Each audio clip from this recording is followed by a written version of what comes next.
What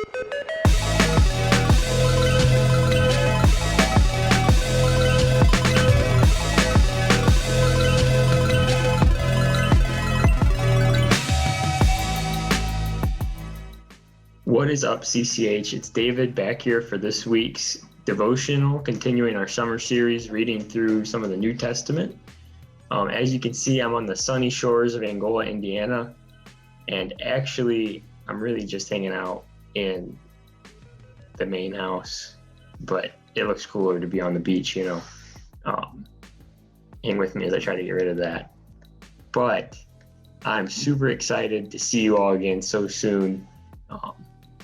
The summer retreat this last weekend really hammered home, like we only have a couple weeks left. I'm super excited to be back in our community on campus and to really spend this year, reconnecting with students who maybe haven't had that community in the last couple of years of high school, but also their start of their college careers. This week, we're really getting into the book of Galatians. But before we get that, let me tell you how my summer's been going. I actually been very blessed. I got an internship in Fort Wayne at a plating company on the last day of finals week. I prayed for that, and God came through right at the end there. He was like, hey, here's my timing, not yours. That was very cool. And the way I prayed for is I said, put me where I need to be this summer, because I had a couple different opportunities and I felt like I chose the one where I was supposed to be. I got to my lab on the first day at my internship, and the guy I work with is playing a Christian radio station. And I was like, all right, there's the confirmation I'm where I'm supposed to be. So it's very cool. We had a great experience getting to work with him, getting to know him better. And then one of the focuses that's given me like this summer is like, how do I then turn where I end up working as a career into like personal ministry or even everyday life, like the people I interact with every day. Whether that be work or just coming into contact with them like the store or something, running errands, how do I minister to them? But now, if you haven't read Galatians for this week, now's a great time. Pause the video, read that, and then play the video after you finish your reading. So now that you've had a chance to read this week, I'll give you a little background about Galatians if you weren't familiar. It's letters from Paul sent to the church in Galatia, which was a Roman province. And it was really about Paul had been there and taught them the gospel of Jesus Christ and his resurrection and the basis of our religion of Christianity. But after he left them alone to go minister to other people, people you would call false teachers came in and started giving them a fake gospel and telling them that they had to live underneath Jewish customs or Jewish laws in order to be saved. And so Paul is writing to them saying, you guys are being dumb, essentially, like, why don't you remember what I told you? We just talked about this, and essentially what it boils down to is that all you have to do to be a Christian, to be saved, is have faith. And that's how you become part of the covenant between God and Abraham. But the Jewish law through the Torah is not as relevant. One of the first things I want to pull out from this set of 6 books is from chapter 1, verse 10.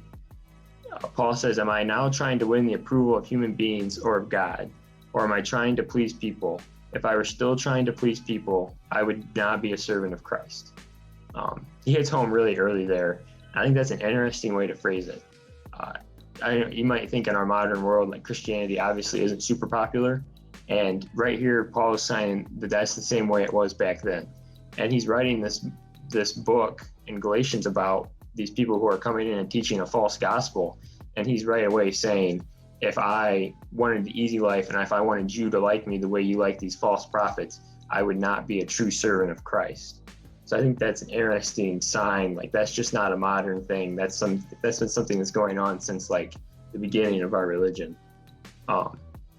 Another point that Paul hits home really early, well, maybe not early, it's in chapter 3, 1 through 6. He says, you foolish Galatians, who has bewitched you? Before your very eyes, Jesus Christ was clearly portrayed as crucified. I would like to learn just one thing from you. Did you receive the Spirit by the works of the law or by believing what you heard? Are you so foolish? After beginning by means of the Spirit, are you now trying to finish by means of the flesh? Have you experienced so much in vain? If it really was in vain, so I ask, does God give you his Spirit and work miracles among you by the works of the law or by believing what you have heard? So also Abraham, quote, believed God and it was credited to him as righteousness. So right there we see that struggle between works and faith again, and that we're not saved through works, but whether we're saved by believing and saved in faith of the resurrection of Jesus Christ, and not any human actions we can take. And the big action that they're arguing about throughout Galatians is having Gentile believers, which is the non-Jews, which would be most people at CCH, whether or not the men should become circumcised after they were born. And that was a Jewish custom because it upheld what was underneath the Torah. And so these false teachers came in and basically told that to the people of Galatia and said, you have to be circumcised. And so then this whole, argument breaks out between these false teachers and Paul, and they're saying, no, you do, the false teachers would say, yes, you do have to be circumcised. It's the only way, And Paul turns around and tells them that if you go and become circumcised afterwards, that you are upholding yourself to the law and to the Torah and not the sanctification through Jesus Christ and his resurrection. In Galatians 5:13 through 15, Paul talks about what life in the Spirit is instead of life underneath the law. And he says, you, my brother and sisters, were called to be free, but do not use your freedom to indulge in the flesh. Rather serve one another humbly in love. For the entire law is fulfilled in keeping this one command: love your neighbor as yourself. If you bite and devour each other, watch out, or you will be destroyed by each other. And right there in 14, he really sums up the whole point of his work here, is that the entire law is fulfilled by keeping the command, love your neighbor as yourself. And so he spends a lot of time telling them, but the whole circumcision issue is not relevant. That's literally the last point of the book. It does not matter if you are or aren't. It's a non-salvation issue.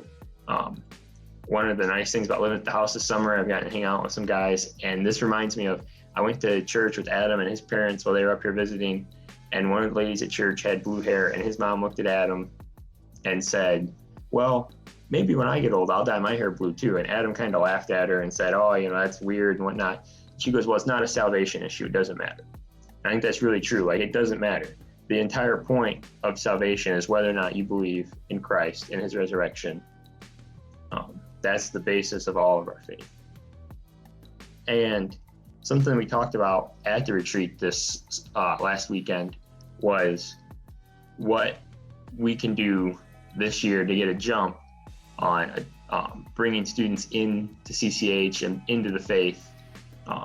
There's a lot of them who, as Jordan told us, are really looking for a community, a place to call home after being isolated from their peers for the last year and a half. There's also just a world that needs to hear the message and the truth of Christ and his resurrection, because they might not know the truth, and we have a whole campus full of people who we can go out and minister to. And one of our small groups, there was a group of 7 or so guys of us who were like, we're super on fire for this. We're ready to get back in a couple weeks here and hit the ground running. And I looked at all of them and said, I know we're all excited right now, but we haven't had the first piece of homework yet. We haven't had to get up for an 8 a.m. We haven't had any little inconvenience. And there's actually a verse in Galatians 6 that I think really talks home to this. And so when I read through it this week, I was like, God put that in there, and he was like, hey, you need to read this right now because you were talking about this. But it says 6-10. It says, let us not become weary in doing good, for at the proper time we will reap a harvest if we do not give up.